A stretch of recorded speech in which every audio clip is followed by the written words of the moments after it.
The salt spray was a constant ghost on her skin, a damp chill that clung to her clothes and hair and worked its way into the very mortar of her small cottage. Calla didn't mind. The sea was a wild, honest thing. It didn't pretend to be kind. It roared and it whispered. It gave and it took. And it never lied about its nature. She respected that. It was more than she could say for most people. Her life was a collection of quiet routines, measured by the tide and the turning of the seasons. She was a healer, an herbalist, a woman who lived on the frayed edge of the Blackwood Pack's territory, close enough to be known, but far enough to be forgotten. People only came to her when the pack healers had failed, when they were desperate enough to seek out the woman who lived alone, the one who spoke more to her plants than to other shifters. They thought her strange. She knew they did. They whispered about her parents, who had simply walked into the sea one day and never returned. They whispered about her lack of a wolf, a void inside her that made her incomplete in their eyes. She was a flaw, a loose thread in the fabric of their society, and they tolerated her existence only because her knowledge of roots and leaves occasionally saved a life. Calla accepted this. Acceptance was a skill she had honed like a sharp knife. It was easier than fighting, easier than hoping for a place she would never truly have. She had her cottage, her gardens that fought a constant battle with the salty wind and the endless churning gray of the ocean. It was enough. It had to be. This morning, the sea was angry. The sky was the color of a fresh bruise, and the wind had teeth. It tore at the shutters of her cottage and shrieked down the chimney. A storm was coming, a bad one. She could taste the ozone in the air, feel the pressure drop in her bones. She spent the day securing what she could, tying down the climbing roses that stubbornly grew on her salt-bleached walls, bringing in the last of the drying herbs from the porch. Her hands, stained with dirt and the faint green of crushed leaves, were chapped and cold. She worked methodically, her mind quiet. There was a strange peace in preparing for a storm. It was a tangible threat, something you could see and fight against. Unlike the cold stares and pitying glances of the pack, the storm was a straightforward enemy. By late afternoon, the world had shrunk to the four walls of her home.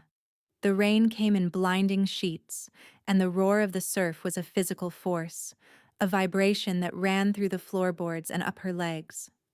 She lit a fire in the hearth, the small flicker of orange a defiant pinprick against the overwhelming gray. She sat with a cup of chamomile tea, the warmth a small comfort against the chill that had settled deep inside her. Loneliness was a familiar ache, a hollow space in her chest she had long ago learned to live with. It was louder on nights like this, when the world outside was being torn apart and the silence inside her cottage felt vast and empty. She didn't have a wolf to feel the storm's wild energy, to howl back at the wind. She had only herself.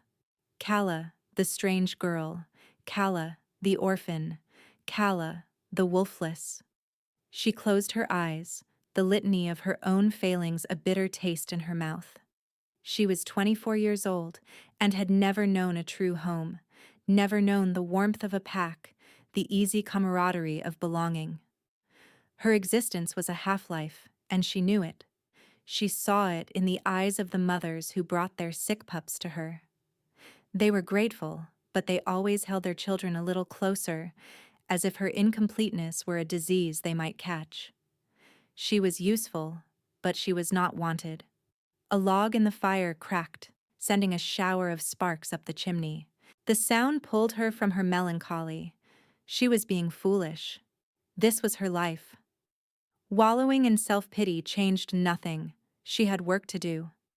She rose and went to her shelves, her fingers tracing the labels on the dozens of glass jars that lined them. Yarrow for fever, willow bark for pain, comfrey for broken bones. Each jar was a promise, a small piece of control in a world where she had none. The wind howled, a sound of pure, untamed fury. It was the sound of a god screaming. Calla shivered, pulling her shawl tighter around her shoulders. She hoped the fishing boats had made it back to the harbor. She hoped everyone was safe behind their sturdy packhouse walls. She was checking the seals on her windows when a sound cut through the storm's chaos. It was not the wind or the rain or the sea. It was a crash, a splintering, violent sound, followed by a roar of pain that was not entirely animal, not entirely human. It was a sound of pure agony, and it came from the beach just below her cottage. Fear, cold and sharp, pierced through her. No one should be out in this. No one could survive it.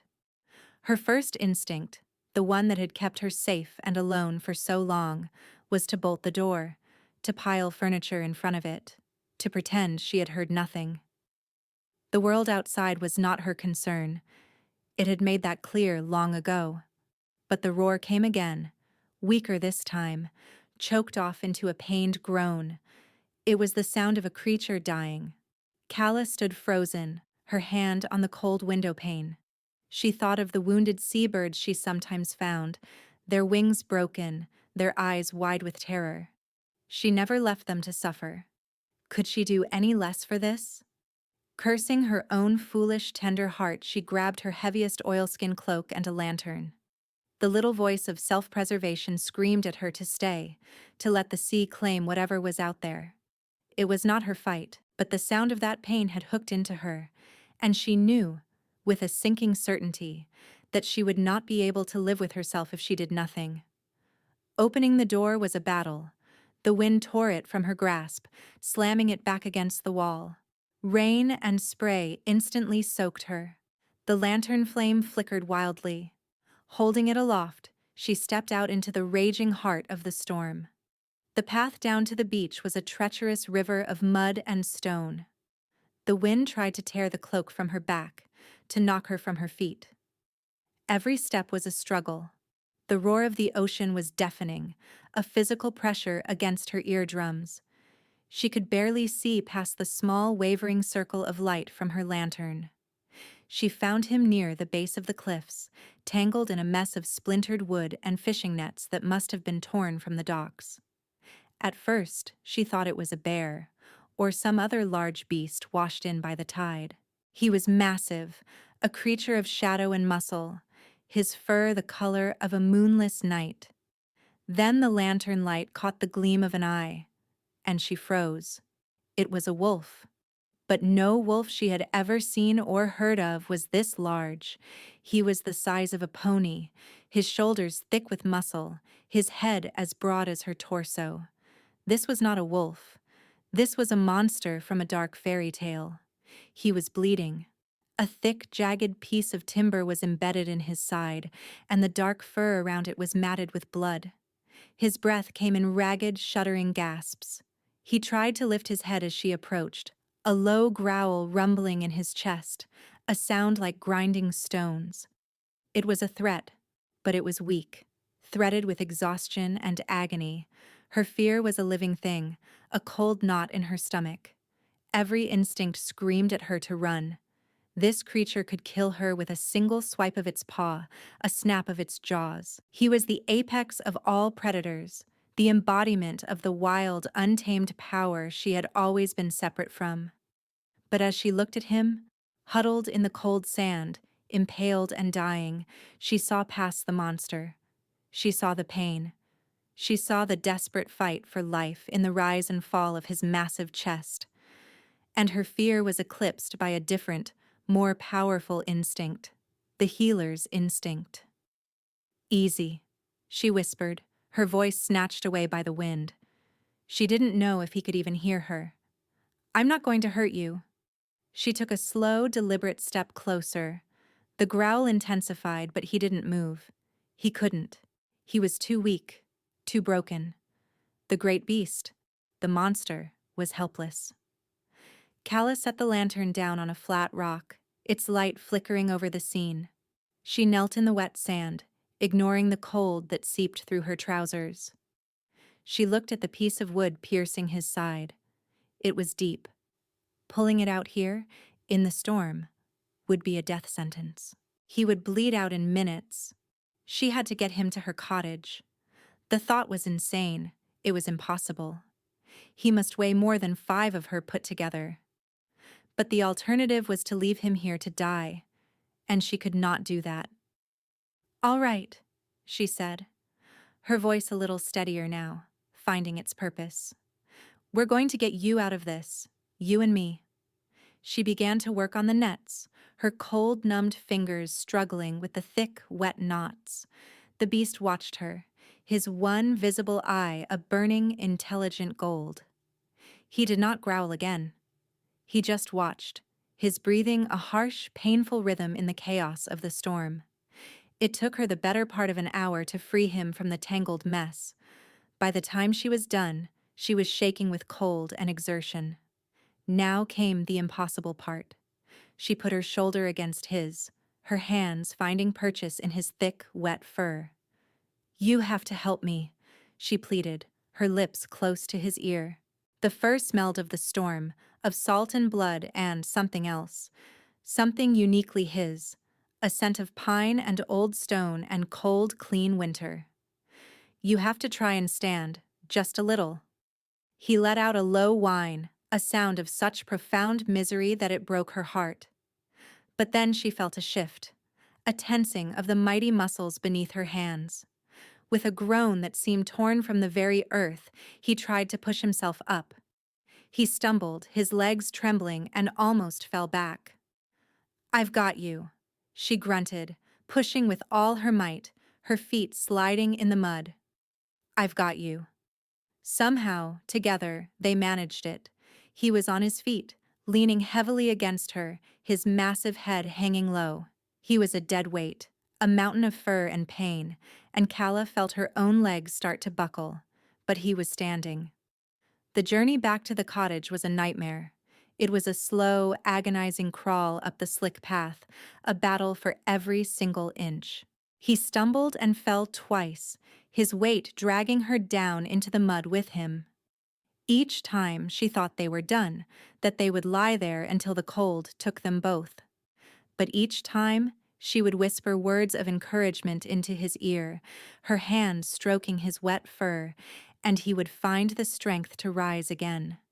By the time they reached the door of her cottage, they were both on the verge of collapse. Calla barely had the strength to push the door open. He stumbled inside and fell to the floorboards with a heavy, final thud that shook the small house. She collapsed beside him, her lungs burning, her body a single, throbbing ache. For a long moment she just lay there, the rain and wind roaring outside, the sound of his ragged breathing filling the small room. She had done it. She had brought the monster home. Slowly, painfully, she pushed herself up. The fire in the hearth had burned low.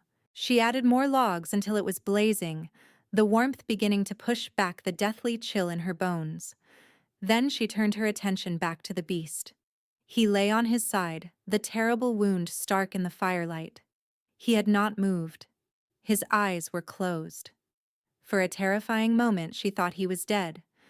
But then she saw the faint rise and fall of his ribs. Now the real work began. She brought blankets, piling them around him, trying to ward off the shock and the cold. She fetched her healer's kit, her hands trembling as she laid out her tools, needles, gut thread, bandages, and her strongest tinctures for pain and infection. She gently cut away the fur around the wound, her scissors making small, careful snips. His skin twitched at her touch, but he made no other sound. The piece of timber was jagged and filthy. It had to come out. "This is going to hurt," she said softly, her hand resting on his massive head. His fur was surprisingly soft beneath her palm. "I am so sorry, but it has to be done." She took a deep breath, gripped the end of the wood with both hands, and pulled. He screamed. It was a sound that shattered the air, a raw, primal cry of agony that vibrated through her bones. He thrashed, his powerful legs kicking, his head snapping up. In his pain, he could have killed her. A single convulsive movement would have been enough, but he didn't. Even in his agony, some part of him seemed to know she was trying to help. His head turned toward her, his jaws gaping, fangs as long as her fingers flashing in the firelight. But he did not bite. He just stared at her, his golden eyes blazing with pain, and then he collapsed back onto the floor, whimpering like a lost pup. The piece of wood was in her hands, dark and slick with his blood. Blood was now pouring from the wound, a terrifying, pulsing flow. She dropped the wood and pressed a thick pad of clean linen against the gash, putting all her weight on it. For the next hour, she fought to save his life. She poured a cleansing solution of boiled salt water and thyme into the wound, earning another pained growl. She stitched the torn muscle and skin back together, her needle a tiny, flashing thing against his vast, dark form. Her stitches were small and neat, the best work she had ever done. He lay unnervingly still through the whole process, his breathing shallow. When she was finished, she bandaged the wound tightly, her hands sticky with his blood. She washed him as best she could, her cloth moving gently over his fur, cleaning away the mud and the salt. He was shivering, a fine tremor that ran through his whole body. She sat back on her heels, exhausted. The storm still raged outside, but in her small cottage, a fragile peace had fallen. The great beast was alive. She had saved him. She didn't sleep that night. She sat by his side, dozing in a chair she pulled close to the fire, waking every hour to check his breathing and feel his nose. It was cold and wet, a good sign.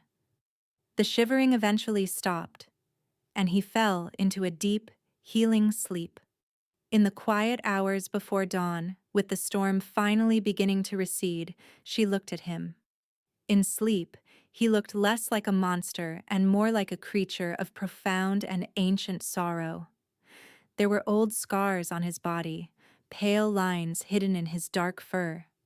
This was not the first battle he had fought. Who was he? Where had he come from? No ordinary wolf grew to this size. He was something else, something more. And now, he was her responsibility.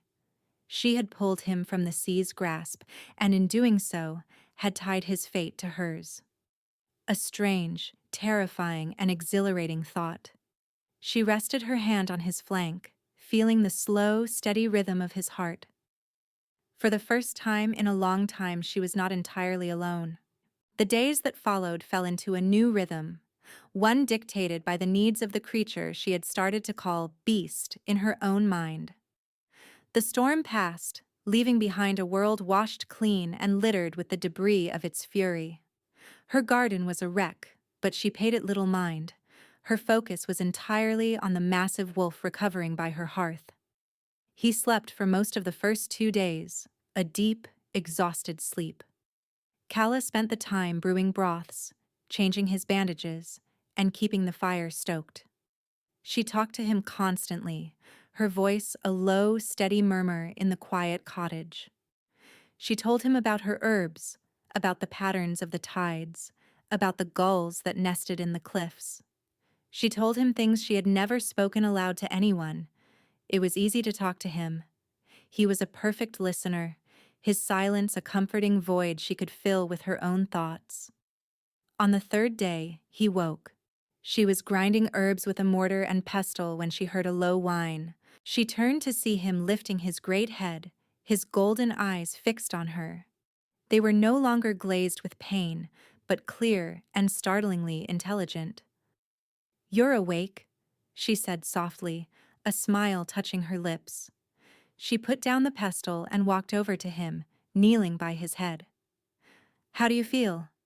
He made a soft, chuffing sound and nudged her hand with his nose. It was a gesture of startling gentleness from a creature so immense.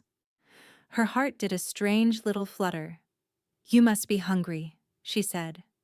She had a pot of rich meat broth simmering over the fire. She ladled some into a wide, shallow bowl and placed it in front of him. He sniffed it tentatively, then began to lap it up, his long pink tongue surprisingly delicate. From that day on, his recovery was swift. The shifter healing that flowed in his veins, dormant while he was on the brink of death, had now taken over. The wound that should have taken months to heal was closing with incredible speed. Within a week, he was able to stand on his own, his legs still a little shaky but growing stronger every hour. He began to follow her. At first, it was just his eyes, tracking her every movement as she moved about the cottage. Then, as he grew stronger, he would get up and pad silently after her, a huge, dark shadow at her heels. He followed her from the hearth to the shelves, from the table to the door. When she worked in her garden, clearing the storm's wreckage, he would lie in the doorway, his head on his paws, watching her. He never wore a lead. He never needed one. He was not her pet, not her prisoner. He was her companion. It was an unspoken agreement, a bond forged in a night of terror and pain. She had saved him, and now he stayed with her. She was not a trainer. She knew nothing of dominating a wolf, of showing him who was alpha. That was not her way. Her way was kindness, quiet respect, and a steady, unwavering presence. And to her astonishment, it seemed to be enough. The most fearsome creature she had ever imagined walked behind her like a lamb. One afternoon, she was sitting on her front step, mending a tear in one of her skirts, when he came and laid his massive head in her lap. She froze, her needle hovering in midair. He was so heavy, so warm. She could feel the soft puff of his breath against her leg. Tentatively, she reached out and began to stroke his head, her fingers sinking into the thick fur behind his ears. A low rumble started in his chest. For a moment, she thought it was a growl, and her hand faltered. But then she realized what it was. He was purring, or the wolf equivalent of it. A deep, contented vibration of pure bliss. A laugh escaped her, a genuine, happy sound she had not made in years. "You're just a big dog, aren't you?" she murmured, scratching his favorite spot. He leaned into her touch, his eyes closing. In that moment, sitting in the pale sunlight with the head of a monster in her lap, Calla felt a sense of peace she had never known. The hollow space in her chest felt smaller, warmer. But her quiet, peaceful world was not destined to last. She knew that. A creature like him did not simply appear from nowhere. He belonged to someone. He came from somewhere. And sooner or later, that somewhere would come looking for him. The thought was a cold stone in her stomach. The idea of losing him, of this quiet companionship being shattered, was more painful than she wanted to admit. She had grown used to his presence, to the silent weight of him sleeping by her fire, to the soft nudges of his nose against her hand. Her fears were realized 2 weeks after the storm. It was a bright, clear morning. Calla was hanging laundry on the line, the fresh sea breeze snapping at the sheets. Beast was lying in a patch of sun, watching her with lazy, half-closed eyes. It was a scene of such simple domestic peace that it almost hurt. Then she felt it. A shift in the air. A tension. Beast felt it too. He was on his feet in an instant, his body rigid, a low, dangerous growl rumbling in his chest. His eyes were fixed on the path that led from the packlands. Calla's heart began to pound. She followed his gaze, and her blood ran cold. A woman was walking towards her cottage. She was tall and elegant, dressed in fine leathers that spoke of wealth and status. Her hair was the color of spun gold, braided with silver clasps. She moved with the easy, predatory grace of a high-ranking shifter. But it was her face that made Calla's breath catch. Her beauty was flawless, but it was as cold and sharp as sea ice. "Well, well," the woman said, her voice like honey laced with poison. She stopped a dozen paces from the cottage, her eyes sweeping over Calla with disdain before landing on Beast. Her smile was a slash of red. "So, this is where the great Alpha King has been hiding, in a hovel, with a wolfless stray." Alpha King. The words hit Kala like a physical blow. She stared at the huge wolf beside her, who was now growling in earnest, his hackles raised, his body a tense line of fury. This was not just some freakishly large wolf.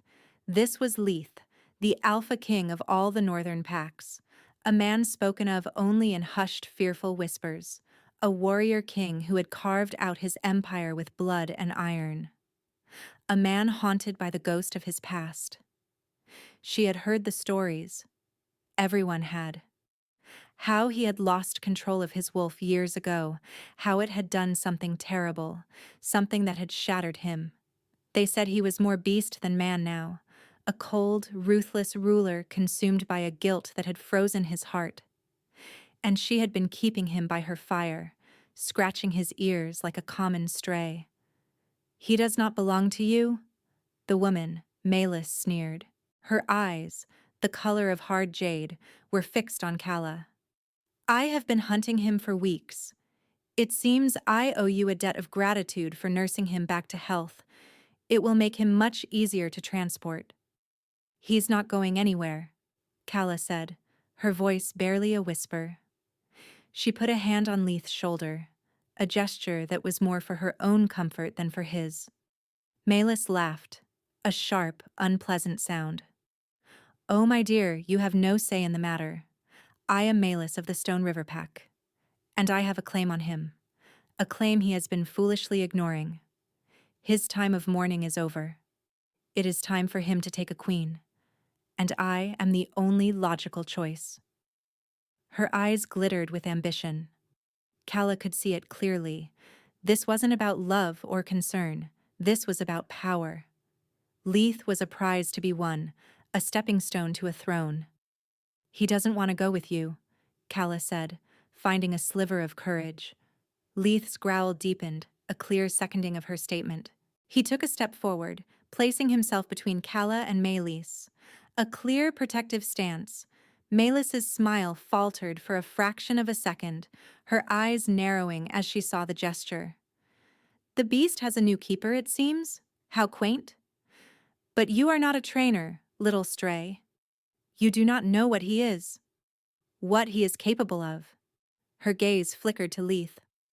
"He is broken," she said, her voice dropping, taking on a confidential, pitying tone. "You know the stories, don't you? About the village? About the child?" Kala felt Leith flinch beside her. A low, pained whine escaped him. The guilt. The terrible past act he was so ashamed of. Malus was using it like a weapon. "He lost control," Malus continued, her voice slicing through the air. "His beast ran rampant.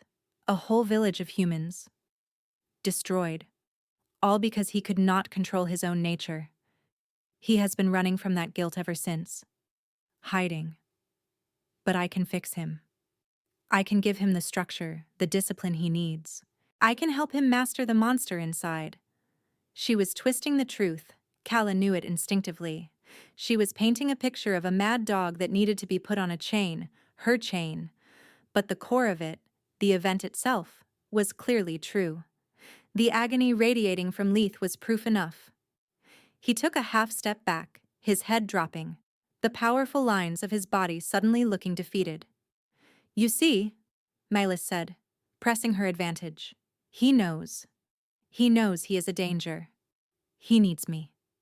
"No," Kala said, her voice firm now. "He needs peace, not a cage." Milas's mask of civility finally dropped, her face twisted into a snarl of pure fury. "You dare? You, a worthless, broken thing, dare to tell me what the Alpha King needs?" She took a step forward, and the air around her seemed to shimmer. Kala felt a strange pressure, a cold, slithering power that made the hair on her arms stand up. Magic. Malus was a user. "I have indulged you long enough," Malus hissed. "Now give him to me, or I will take him, and I will burn this pathetic little shack to the ground with you inside it." The threat was real. Kala could feel the heat of Melis's power, the promise of violence. Fear, cold and absolute, washed over her. She was nothing against this woman, a healer against a sorceress, a wolfless stray against a high-born alpha female. But then she looked at Leith. He was looking at her, his golden eyes filled with a desperate, silent plea. He was not a monster. He was a man drowning in pain, and this woman was offering him an anchor made of chains. Calla stood her ground. "No," she said, her voice shaking but clear. "I will not." For a moment she thought Milas would strike her down. But instead, a slow, cruel smile spread across the woman's face. "Very well," she said softly. "If you will not give him to me, I will simply make him come. There are other ways to control a guilty conscience." She turned and walked away without another word, her golden braids swinging. She did not look back. Calla stood trembling, her hand still on Leith's fur. He had stopped growling.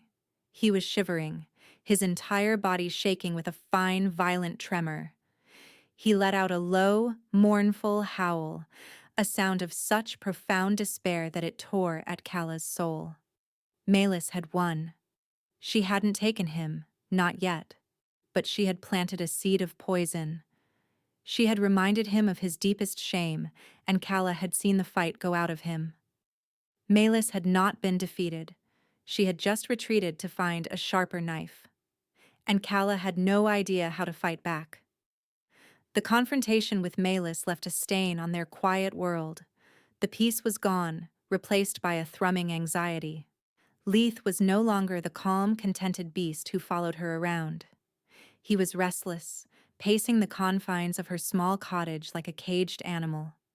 He would stare out at the sea for hours, a low whine constantly rumbling in his chest. He had stopped eating. Calla's heart ached for him. Malus's words had reopened a wound in him that Calla did not know how to heal. The story of the village, of the child. It was a ghost that haunted him, a burden of guilt so heavy it was crushing the man inside the wolf. She tried to comfort him, sitting with him, stroking his fur, whispering to him that it wasn't his fault, that the past was the past. But her words felt hollow. He would press his great head against her, a silent, desperate gesture, but the shivering would not stop. He was trapped in a nightmare, and she could not wake him. 2 days later, Malus made her next move. It was just after dusk. Calla had finally coaxed Leith into drinking some broth when a small, timid knock came at the door. Calla's head snapped up, her heart leaping into her throat. Leith was instantly on his feet, a warning growl already building. "Stay," she whispered, putting a hand on his chest. She moved to the door, her senses on high alert. "Who is it?" A small voice answered, trembling. "My name is Alara. Malus sent me. She said you could help." Calla opened the door a crack. A young girl, no older than 10, stood on her doorstep. She was thin and pale, with wide, frightened eyes the color of faded cornflowers. She clutched a small, worn wooden bird in her hands. There was something familiar about her, a ghost of a memory Calla couldn't quite place. Behind her, Leith went absolutely still. The growling stopped, replaced by a choked, horrified sound. Calla's blood ran cold. She knew. With a sickening certainty, she knew who this child was. The child from the village. The one survivor Milas must have hunted down. "Please," the girl whispered, tears welling in her eyes. "She said you had my wolf, the big dark one. He's my friend. He wouldn't hurt anyone." Leith let out a terrible, ragged cry, a sound of pure self-loathing.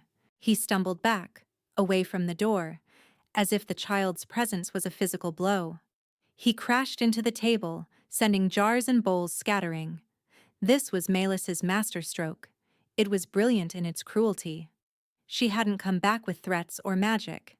She had come back with his guilt, given it a name and a face, and sent it to his door. She was using this innocent child as a weapon, twisting the truth of what happened into a story of a lost pet. "Come in, Alara." Calla said, her voice surprisingly calm. She opened the door wider, her body shielding the girl from the sight of the distressed wolf inside. It's all right. You're safe here. She led the girl to the fire, sitting her down on a small stool. Leith had retreated to the darkest corner of the cottage, his body curled into a tight ball, his head hidden beneath his paws. He was trying to make himself disappear. Malus told me you found him after the bad day, Alara said, her voice small. She said he was hurt. And you were keeping him safe for me. The lies were so perfectly crafted. Calla felt a surge of rage, cold and sharp, directed at Mylius. To manipulate a child like this, to use her trauma as a tool, it was monstrous. She said if I came and got him, the girl continued, her lower lip trembling, she would help my village, the other survivors. She promised food and blankets. We have so little. So that was the trap. Malus was holding an entire community of refugees hostage, using their desperation to force this child's hand. And she was using the child to force Leith's. If he denied the girl, he was a monster. If he went with her, he would be walking straight into Malus's cage. There was no way to win. Calla knelt in front of the girl. Ilara, she said gently, what Malus told you, it's not the whole truth. The girl's eyes filled with confusion. But she was so nice. She said the king was a great man and he wanted to make things right. Malus had positioned herself as a benevolent savior, the intermediary for the guilty king. She had laid her trap perfectly, and Leith had walked right into it. The proof was the shaking, broken creature huddled in the corner. He believed he deserved this. He believed he deserved any punishment, even if it meant surrendering himself to Malus. His guilt had blinded him. He is a great man, Calla said, choosing her words carefully. But he is in a great deal of pain. What happened that day? It hurt him too. Very badly. She glanced back at Leith. He hadn't moved. He was lost, drowning in his own past. Calla knew, in that moment, that she could not fix this with herbs or gentle words. Malus had captured him more effectively than any chain could. She had captured his conscience. The crisis was not one of violence, but of emotion. The enemy was not an army, but a memory. And Leith was losing the battle. Calla spent the next hour with Ilara, giving her warm stew and bread. The girl ate as if she hadn't seen a full meal in weeks. She spoke of the refugee camp, of the cold and the hunger, and the way Malus had arrived like an angel, promising salvation. All they had to do was send her, Ilara, to fetch the king's wolf. The pack elders, desperate, had agreed. All the while Leith remained in the corner, a silent statue of misery. The child's presence in his home, her innocent voice filling the space, was a form of torture he could not withstand. Calla could feel his agony like a palpable wave. He was breaking. Finally, Ilara's eyes began to droop. She had walked a long way. Calla made a small bed for her by the fire, tucking her in under a warm wool blanket. The girl was asleep in minutes, the wooden bird still clutched in her hand. The cottage was silent again, save for the crackle of the fire and the distant sound of the surf. Calla walked over to the corner where Leith was hiding. She knelt on the floor beside him. Leith, she whispered. It was the first time she had used his name. He flinched, a violent shudder running through his body. He let out a low, guttural moan. This is not your fault, she said, her voice fierce. She is using you. She is using that child. You cannot give in to her. He finally lifted his head. His golden eyes were filled with a terrible, bleak despair. He looked at the sleeping child, then back at Calla. A single, clear thought seemed to pass between them. He communicated not with words, but with a wave of pure, hopeless emotion. I have to go. It's the only way to keep them safe. It's my penance. No, Calla said, her heart breaking. Your penance is not to be her prisoner. Your penance is to live, to heal, to make sure what happened never happens again. You can't do that from inside her cage. He gave a soft whine and nudged her hand, a gesture of farewell. He was going to leave. He was going to walk out the door and surrender himself to Milas, believing it was the only honorable thing to do.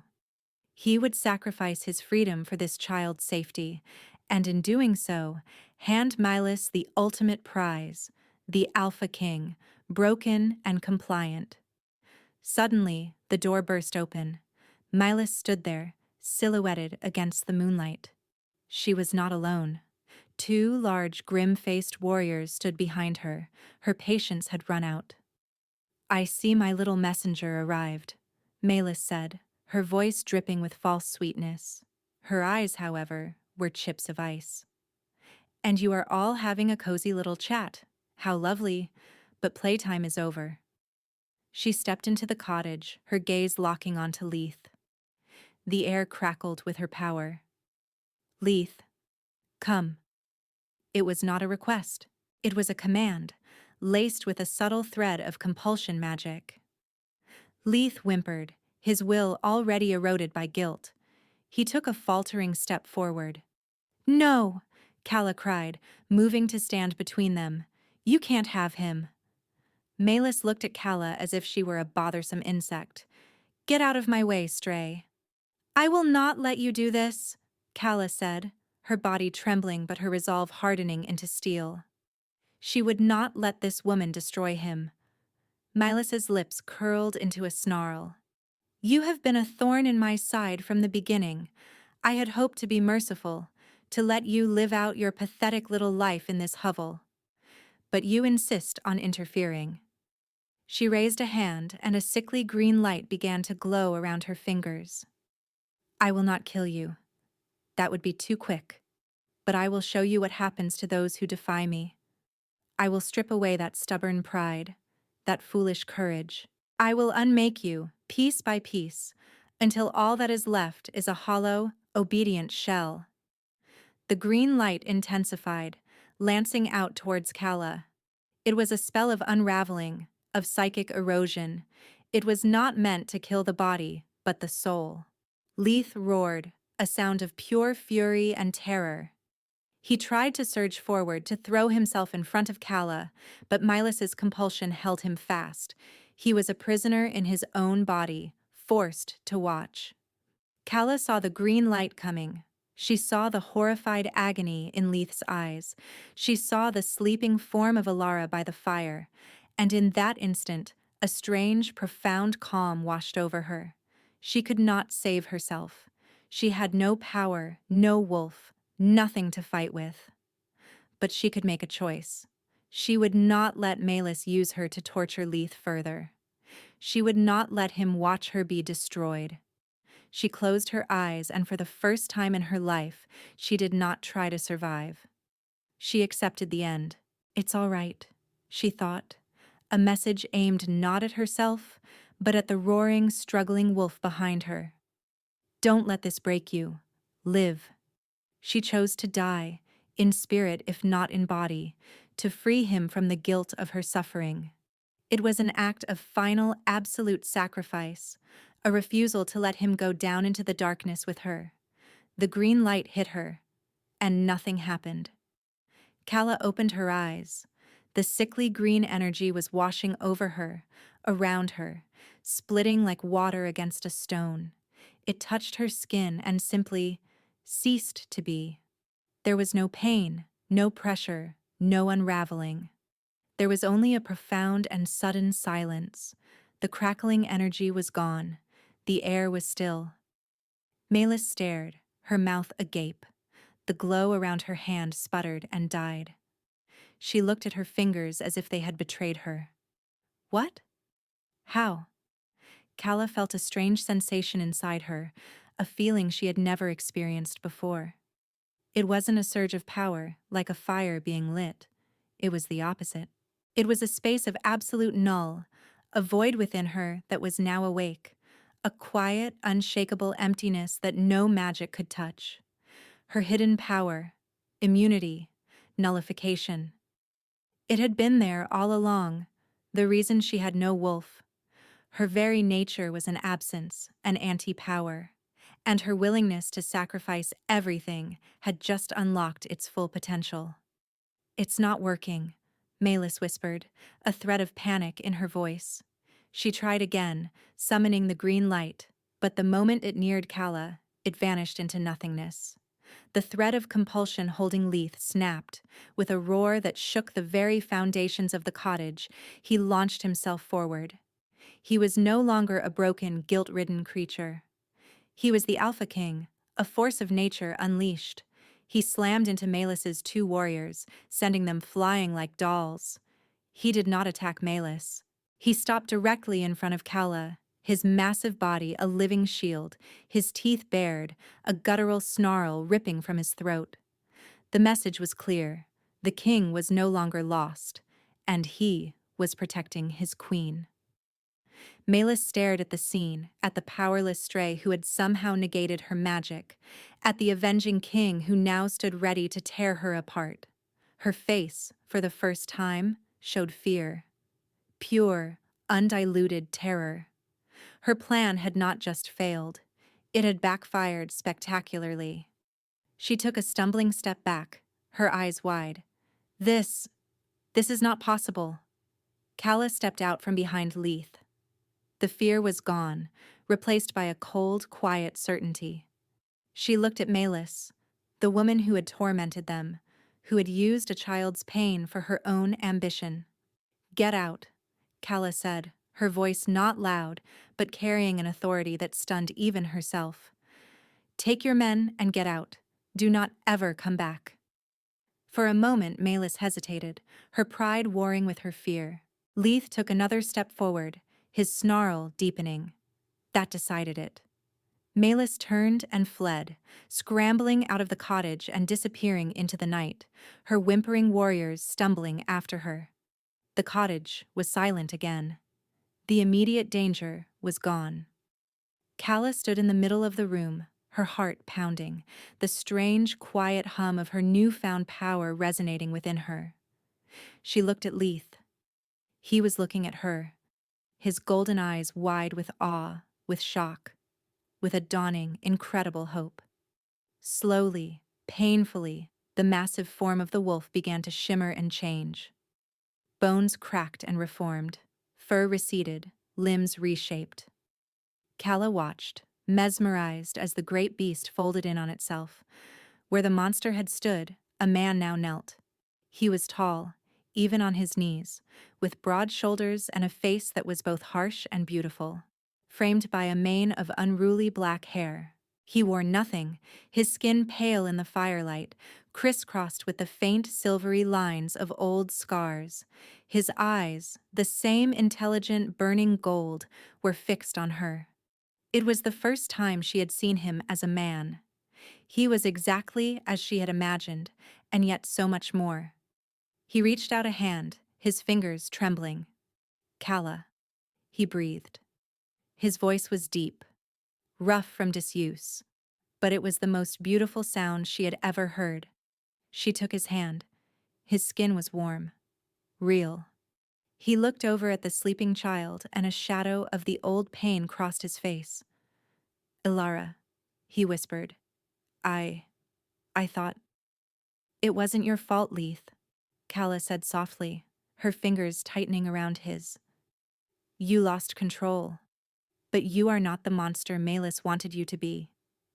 He looked back at her, his eyes shining with unshed tears. He saw not a monster, but a man worthy of being saved. He saw the truth reflected in her gaze.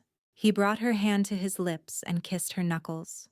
A gesture of such profound reverence it made her breath catch. "You," he said, his voice thick with emotion. "You saved me, not from the sea, from myself." The reunion was not a grand affair. It was a quiet, fragile moment in a tiny cottage by the sea. The king was returned, not to his throne, but to himself.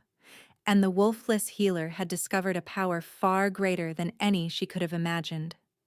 They knelt on the floorboards, hand in hand, while a child slept peacefully by the fire, the ghosts of the past finally, blessedly, silent. Leith did not immediately reclaim his throne. The days that followed the confrontation with Malus were quiet, dedicated to healing of a different kind. He remained with Calla in her cottage, a man relearning how to be in his own skin. Alara stayed with them for a week. Leith, in his human form, spent hours with her. He did not try to explain or apologize in grand speeches. Instead, he listened. He listened as she told him about her life after the bad day, about her friends, about the wooden bird her father had carved for her. He let her see his sorrow, his regret, but he did not let it consume him. With Calla's quiet strength beside him, he began to face his guilt not as a crushing weight, but as a scar he would carry forever. A reminder. He learned that the destruction of her village had been an accident of a magnitude he hadn't understood. A rival pack, using forbidden magic, had poisoned him during a border skirmish, hoping to drive his beast into a mad rage and turn his own warriors against him. Instead, he had fled, his mind on fire, and stumbled into the human village, his uncontrolled power lashing out in pain and confusion. It was not an act of malice, but of agony. It didn't erase the tragedy, but it reframed the guilt. He was not a monster. He was a victim who had inadvertently created other victims. When it was time for Alara to leave, Leith did not send her back to a refugee camp. He sent word to his capital, and a delegation arrived not with weapons, but with wagons full of food, lumber, and medical supplies. He gave Alara's people a new, safe place to build, with the full protection of his crown. He was not just erasing a debt, he was building a future. Calla watched him, her heart swelling with a pride that was fierce and bright. After Alara and her people were settled, an unnerving quiet descended on the cottage. It was just the two of them again. The dynamic had changed. He was no longer a silent beast she cared for. He was a man, a king, and the small cottage suddenly felt charged with a tension that had not been there before. They talked for hours, sharing the stories of their lives. He told her of the lonely centuries of his rule, the weight of the crown, the political machinations of the pacts. He spoke of the guilt that had been his constant companion for a decade, a cold phantom that had driven him to the edges of his own kingdom, where the storm had finally broken him. Calla, in turn, told him of her own quiet, lonely life, of her parents, of the feeling of being an outsider, of the hollowness of being wolfless. A hollowness she now understood was the source of her unique strength. "You were never broken," he told her one evening as they sat before the fire. He reached out, his fingers gently tracing the line of her jaw. "You were just waiting. Your power isn't an absence of something, Calla.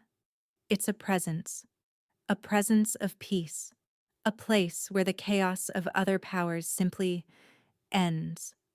It is the quiet at the heart of the storm." His touch sent a shiver through her, a warmth that had nothing to do with the fire. She leaned into his hand, her eyes fluttering closed. She had spent her entire life feeling incomplete, and this man, this king, looked at her and saw not a flaw, but a miracle. The pull between them was undeniable, a powerful current running just beneath the surface of their every interaction.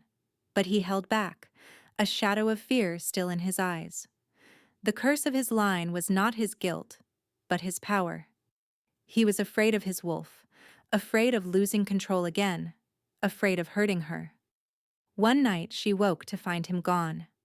Panic seized her for a moment before she saw him, standing on the cliff's edge, a dark silhouette against the moonlit sea. She pulled on a cloak and went to him.